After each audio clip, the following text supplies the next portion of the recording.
You ready? Yes. Yes. Hi everyone, welcome back to Sydney and Starlet, and if you're new here,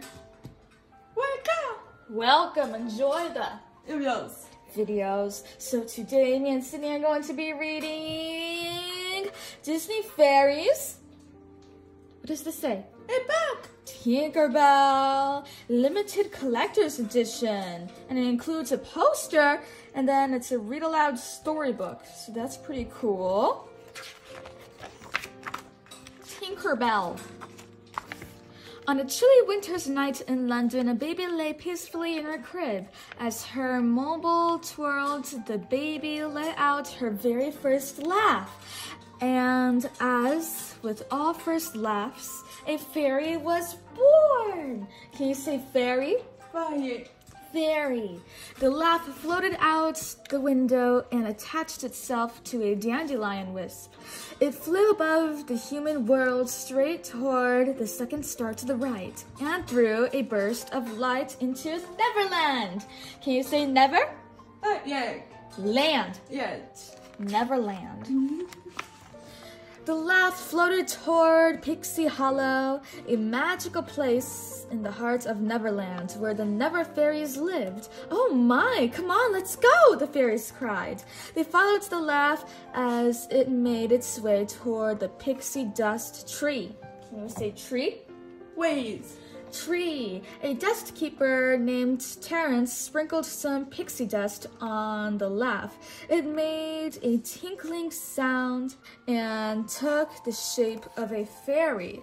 Queen Clarion approached, born of laughter, clothed in cheered. Happiness has brought you here. Welcome to Pixie Hollow, she said. The newcomer flapped her wings. She could? What does this say? Fly. Yeah. Fly. Yeah. Fly. Yeah. Yuck. Everything becomes yuck with Sydney. Queen Clarion waved her hand and some toadstools sprang up. Fairies began to place objects on them. Rosetta, a garden fairy, brought a flower. A water fairy named Silver Mist carried a droplet of water. Rosita? I don't know how to say that. I forget. A light fairy had a glowing flower lamp, while a fast-flying fairy named Vidia set down a whirlwind. These objects will help you find your talents, the queen explained. The new fairy timidly placed her hand on the flower. Its glow instantly faded. She reached for the water droplet, but its glow faded too. Then she touched the whirlwind and it disappeared. The new fairy was discouraged, but as she passed the hammer, it started to glow. Then it flew straight to her. I've never seen one glow that much, said Silver Mist. Rosetta agreed. Little Daisy Top might be a very rare talent indeed. Vidia fumed. She had one of the strongest, rarest talents in Pixie Hollow, and she wasn't looking for competition. Come forward, Tinker Fairies, called the queen, and welcome the newest member of your talent guild, Tinkerbell. Can you say Tinker? Bell, good job. Hi-de-hi, hi-de-ho, I'm Clank, boomed a large Tinker Fairy. We're pleased as a pile of perfectly polished pots that you're here, added Bobble, a tinker who wore dewdrop glasses. You have arrived at the most wondrous and glorious time, Clank said, as they flew above Pixie Hollow. It's almost time for the changing of seasons, added Bobble. Welcome to Tinker's Nook, Bobble announced after a little while. Tinkerbell saw a small courtyard lined with twig and leaf cottages. Fairies were fixing and fashioning all kinds of amazing and useful objects. Can you say objects? Says Objects. Clank and Bobble dropped Tinkerbell off at her own little house. All the clothes in her closet were much too big. Luckily, Tink knew just what to do. Tinkerbell put on her new dress, tied tied her hair up, and reported to the workshop. Soon Fairy Mary, the no-nonsense fairy who ran Tinker's nook, arrived. "So dainty," Fairy Mary exclaimed as she looked at Tinker's hands. "Don't worry, dear. We'll build up those Tinker muscles in no time." Then, after reminding Clank and Bobble to make their deliveries, Fairy Mary was gone. Can you say gone? Yeah. Gone. A little while later, Tink, Clank, and Bobble set out to deliver some springtime items to the nature fairies with help from Cheese the mouse. Suddenly, the fairies heard a sound behind them. Pitter, patter, pitter, patter. "Sprinting thistles! Ah!" screamed Clank. The weeds nearby had come to life and were rushing toward them. The wagon flew down the path and crashed in the middle of Springtime Square. Thankfully, the Tinkers were unhurt. They began to make their deliveries. There were milkweed pod satchels for an animal fairy named Fawn. Can you say Fawn? Fawn. Pussy willow bush brushes for Rosetta, and rainbow tubes for Iridessa. I think it's Iridessa. Silver Mist was there too. She sprayed water into the air. When Iridessa flew through the dewdrops, a perfect rainbow was formed. Iridessa rolled it up into a tube. "I'm going to take it to the mainland," she explained to Tink. "What's the mainland?" the new fairy asked. "It's where we're going for spring to change the seasons," replied Silver Mist. Next, the Tinkers stopped at Flower Meadow. Vidya zipped by using her whirlwind to pull pollen from the flowers. "Hi," said Tinkerbell. "What's your talent?" "I'm a fast-flying fairy," answered Vidya. "I make breezes in summer and blow down leaves in autumn. Fairies of every talent depend on me." "Tinkers help fairies of every talent too," Tink said excitedly. "I make forces of nature. You make pots and kettles," Vidya pointed out. "It's not like spring depends on you." "When I go to the mainland, I'll prove just how important we are," Tink replied. "I, for one, am looking forward to that," Vidya said, rolling her eyes. Tink flew off, grumbling to herself. Soon, however, she was distracted by something shiny down on the beach. She flew closer. It was a coin. Tink began digging. Before long, she had found all sorts of treasures. She scooped them up and took them to the workshop. "Lots of things," said Clank and Tink when Tink arrived. "They wash up on Neverland from time to time," said Bobble. "Not much good for anything, though." Fairy Mary whisked Tink's trinkets away. The Queen's review of the springtime preparations was that night, and there was still a lot to do. Tink knew this was her chance to prove just how important a tinker's talent really was. That evening, the Minister of Spring welcomed Queen Clarion to the review ceremony. "When the ever-blossom blooms, we will be ready to bring spring to the mainland," she said proudly. Suddenly, Tinkerbell arrived. "I came up with some fantastic things for Tinkers to use when we go to the mainland," she called. Before the Queen could say anything, Tink pulled out a homemade paint sprayer, but instead of spraying color, it exploded, making a huge mess. The Queen looked at Tinkerbell kindly. "Tinker fairies don't go to the mainland," she said. "All the springtime work is done by the nature fairies. I'm sorry." Tink returned to the workshop. "Being a tinker stinks," she grumbled. "Excuse me," replied Fairy Mary. "Why don't we get to go to the mainland?" Tink asked. "The day you can magically make flowers grow or capture rays of the sun, you can go. Until then, your work is here," said Fairy Mary impatiently. Suddenly, Tink smiled slyly. She had an idea. The next morning, Tink found her friends at the Pixie Dust Well. "If you could teach me your talents, maybe the Queen would let me go to the mainland," Tink said. No fairy had ever changed his or her talent. Reluctantly, Tink's friends agreed to help. Silver Mist was first. The water fairy showed Tink how to place a dewdrop on a spider web, but each time Tink tried, the dewdrop would burst.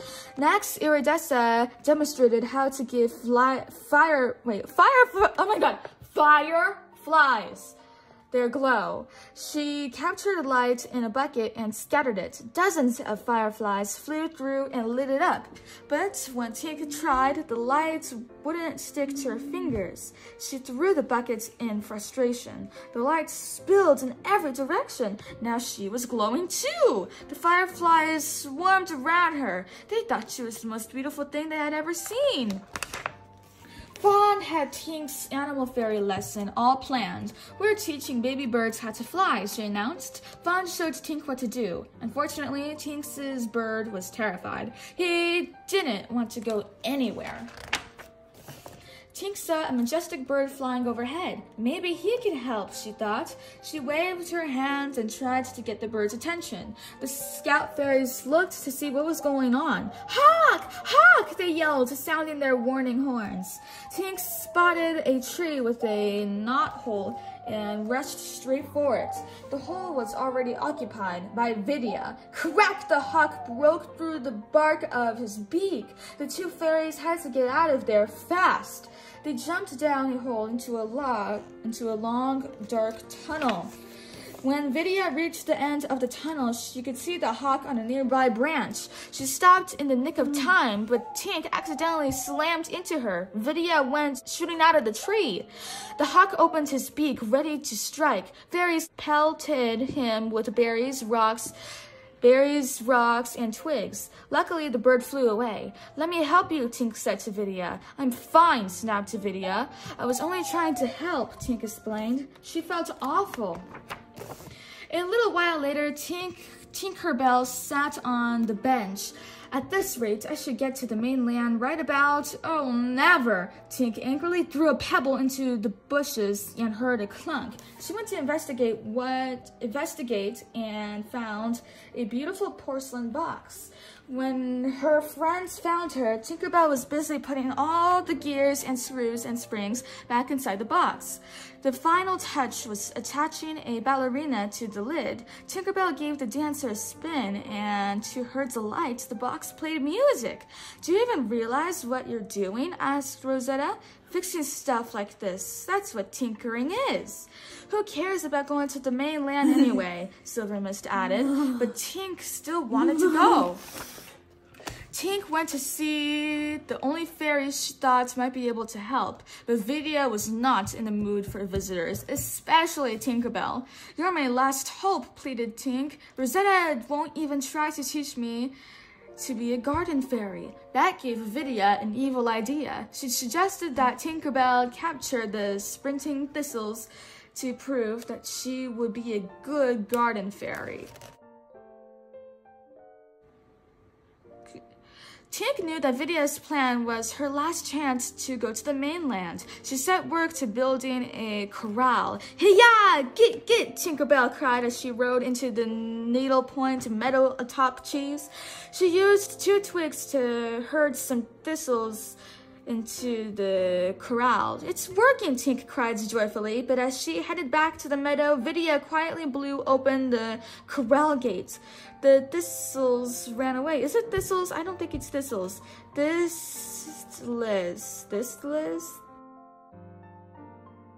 Soon other thistles popped up to join the ones that had escaped. It was a stampede. The thistles headed towards Springtime Square, trampling all over the carefully organized springtime supplies.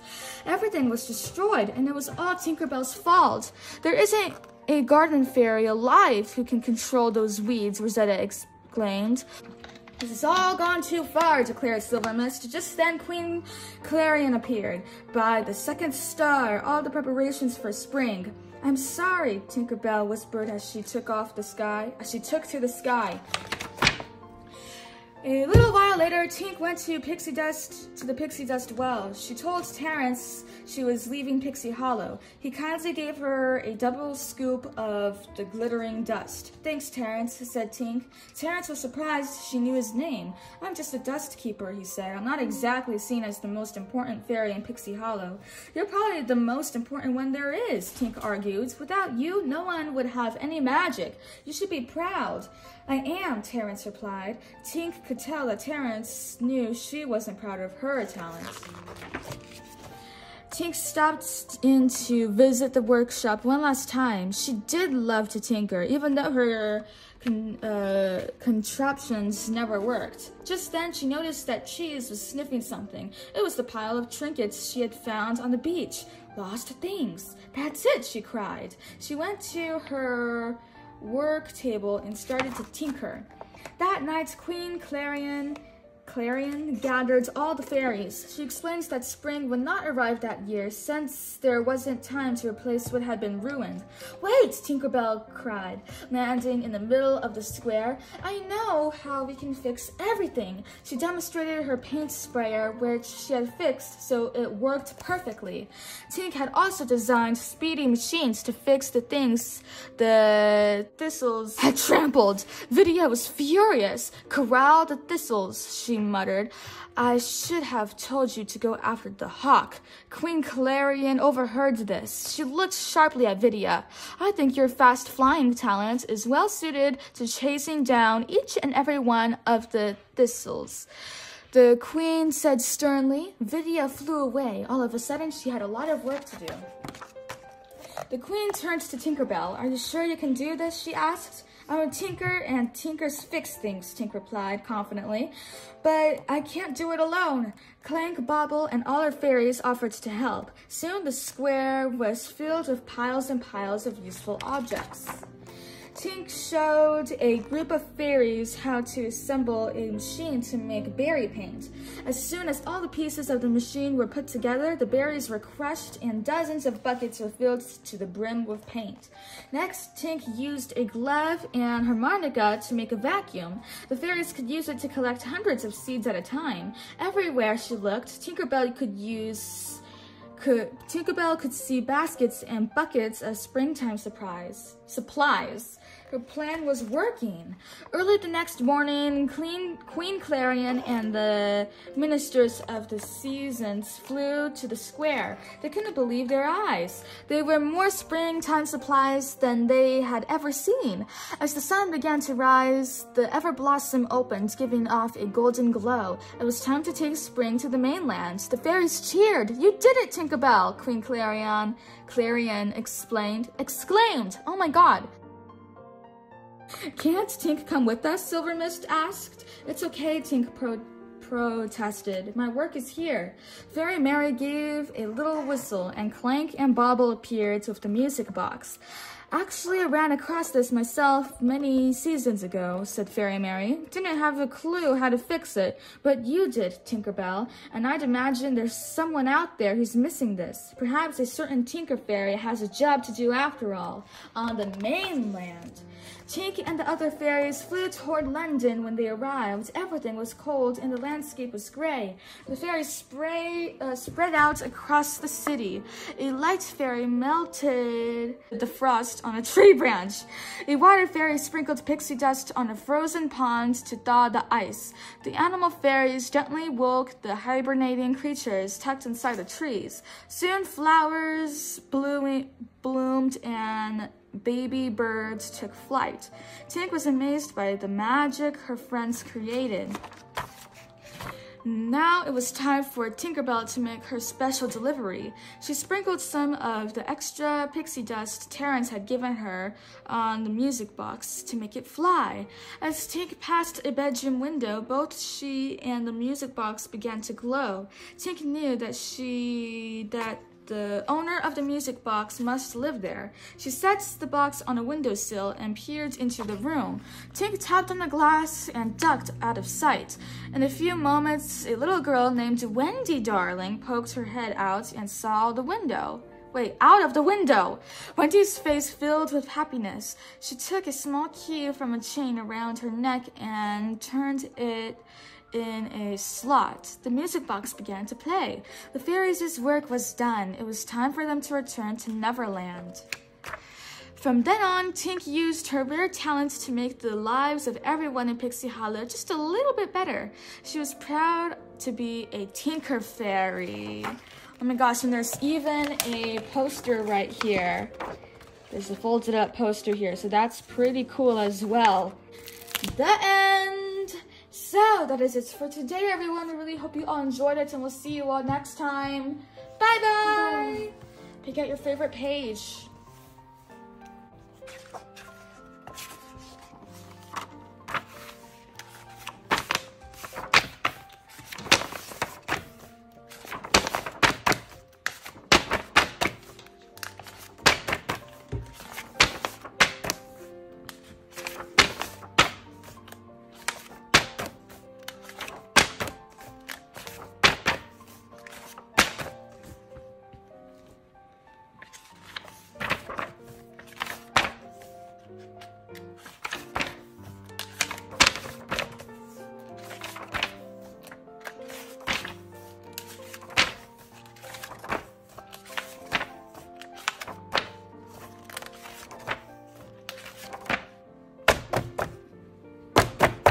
Who's your favorite character? Tinkerbell. That's reasonable. Goodbye.